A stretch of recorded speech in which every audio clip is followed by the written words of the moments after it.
Cy Young Award winner is still out there. I mean, it's not like this is unprecedented, but there are still a number of named players that are still unsigned. Yeah, with Montgomery and Blake Snell still out there. I mean, I'm just thinking if I'm a player and the season's about to start in 10 days, I'm calling my agent and I'm saying, what is happening right now? Because I need to go out there and pitch. I need to go out there and perform.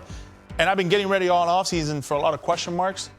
It's an intriguing time. You want to get these guys on the mound. You want to have the fans enjoy these players, and you know, we want to have the fans know, hey, is this guy going to be pitching for me? This is a Cy Young Award winner. I think it's a little bit of an injustice for the guy, and I wish he was pitching. I wish he was on a mound somewhere, and I know the fans are probably not all that happy. Look, you can understand it. I've done essays on this on MLB Now. It's a mercurial free agent class that was out there, meaning there's a high ceiling and a low floor for these guys. But here's the very latest on Blake Snell. This from Bob Nightingale in USA Today. The Astros, who exchanged contract proposals this week with Snell, now appear to be long shots to sign him. They've balked at Snell's asking price of at least a 2-year guarantee for $60 million, including an opt-out after the 2024 season.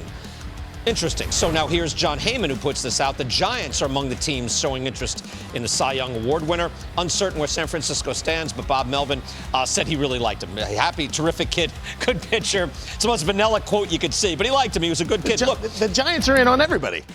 You know, what's fascinating, too, is this was reported in The Athletic. I didn't realize how severe the draft pick repercussions would be, say, for the Astros. So, Ruben, you speak to that, where 2 draft picks would be knocked down. They might lose a draft pick. There's all sorts of things that will happen, especially with the teams we're talking about, like the Astros, that could then go over the luxury tax threshold, the first one. So that it's not just, hey, do we want to sign this guy? Do we want to pay him his money? It has other repercussions. Yeah, for me, it's whether or not you're in the right cycle. If you're in the right cycle and you're trying to win, then as far as the Astros are concerned, go get him. I mean, I know even with the draft picks, wouldn't I would go get them, because if you want to win and you want to be a perennial winner, you want to be that franchise that continues to win and be a storied franchise, you add it to this group, Framber Valdez, and they also, they're losing. Verlander's not available right now, and he may be available soon.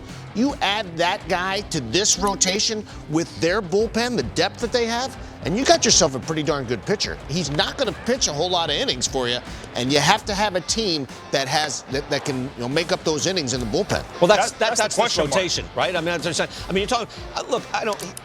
You brought that up a number of times today, off camera, but it's in my head. Like, he doesn't pitch a lot of innings. 175 is the new 200, Ruben, right? Like, no, that's not for me. Not for me. Today's game, it is. The guy should be pitching 200. If he's going to be a Cy Young Award winner, he's got to be pitching 200. Nobody does that. No, I'm sorry, Yonder, before you go. We need to make that change. Arguing. It's not. We can't do it. Here's the issue. 2018, there's the ceiling, a 1.89, fantastic, 108 innings. Another 180 innings this year with San Diego at 2.25. He was fantastic. High strikeout rate, I think 3rd overall in baseball. But those 4 years in between, those happened too, and he's just a little better than league average. So you're worried, like if you're paying $30 million, you wonder which version are we getting? BK, I'll give you another stat that's not there right now. 2 Cy Young Award winners, 2018, 2023. He doesn't have a 0 completed game. You're talking about an ace that you want to give him $30 million? You're both stuck on. Guys don't. Nobody is doing that. Go talk to Garrett Cole. Go talk to Justin Verlander. Go talk to Sandy Alcantara. Go talk to the best in our game. Alcantara's hurt. Verlander's hurt. Cole's hurt. By the way, all 3 guys are hurt. The best in our game right now. Blake Snell right now, I just don't see it. If I want to go get him for 2, 3, 4, 5 years, if $60 million, you better throw me more than 4 2/3 or 4 1/3. So you know what? That doesn't bother. All right, so it's interesting. That doesn't bother as far as the innings. By the way, all the guys you mentioned are hurt. That are the horses. The thing, BK. That doesn't bother. If he throws you 4 1/3, what do you think is going to happen the next day and the next day and the next day with your bullpen? Yonder, he doesn't go 4 1/3. He goes 5 1/3 or 6. He's crushing your bullpen. He crushes your bullpen. Did he crush San Diego's bullpen last year? Oh, he sure did. No, he did. He's never pitched over 180 innings in his career. Was that 180.1? Ruben, how many guys are pitching more than that now? That's part of the problem we have. We have to have guys who have to eat up innings so those bullpens don't get crushed later on in the year. You see these bullpens just cannot handle it. Not enough teams have enough depth in their system to be able to carry all those innings. And the only way that I would sign this guy, as I said, if it's an organization that has depth and a win now situation, go ahead and sign the guy. Otherwise, with depth. I would back off. There were 25 pitchers in the major leagues that pitched 180 last year. I'm telling you, 180 is the new 200. I know what you're saying. What's interesting to me is that you're still investing a big part of your payroll. If we're talking 30 million, 27 million is still aircraft carrier money. So 27 to 30 million a year. I guess you could make the point, Ruben, that if that's what you're allocating, you're not getting the yield back because, it's not 10 years ago or 15 years ago where your horses, your Roy Halladay's going 250, or even your big guy's going 2.25. Now 180 is the norm, and maybe you would want to scale back that investment. Maybe. I mean, I would not give this guy unless I am a winning team. And again, if I have a club that has great depth in the rotation and in my bullpen, then I would sign him. Otherwise, I got to back off, or at least try to get a deal that that can be a little bit more palatable. My only worry is just, am I getting the 2018-2023 version of Snell? I'd pay $30 million for that guy. Or am I getting the 4 in between? That's what I'm worried about. A guy who's like 130 innings with a 4 ERA, and I'm paying $30 million. Let's not That's forget, what would crush me. He's going to miss about a month or a month and a half of the season. I know he's throwing right now, but is he conditioned? Does he have his sea legs underneath him? I just don't think he's ready. Hey, Yankees fans and baseball enthusiasts.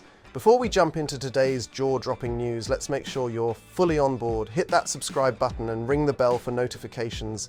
You're about to witness a story that could turn the baseball world upside down.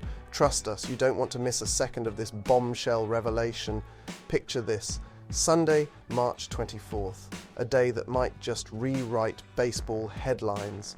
Trevor Bauer, a name that's been off the MLB radar, is stepping back into the limelight. But here's where it gets intriguing. He's set to face our very own New York Yankees, not in a regular season game, but in Mexico City. Bauer, now with the Diablos Rojos, is using this as his own unique spring training. But why? Why this sudden move, and why against the Yankees? Now, Bauer's journey hasn't been straightforward. After being out of the league since 2021 and carrying the weight of a historic suspension, his comeback is loaded with questions and controversies. But here's the kicker: he's not just playing one game. He's committed to 5 games between April 11 and May 8th.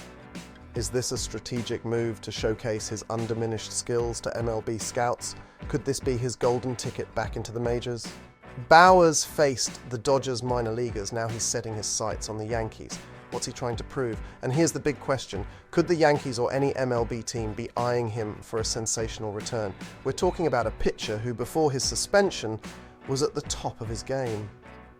But can teams overlook the past and focus solely on his arm? This story is more than just a comeback. It's a tale of redemption, controversy, and maybe, just maybe, a surprising twist in the 2024 baseball season. We'll be watching closely on March 24th, and you should too. Remember to stay subscribed, keep those notifications on for the latest updates. And after you've absorbed all this, drop a comment below. What's your take on Bauer's return? A masterstroke or a risky play by the Diablos Rojos? Let's hear your thoughts, Yankees Nation. Thanks for tuning in to this explosive episode on Yankees News. Until next time, keep your eyes on the ball and your passion for the game strong.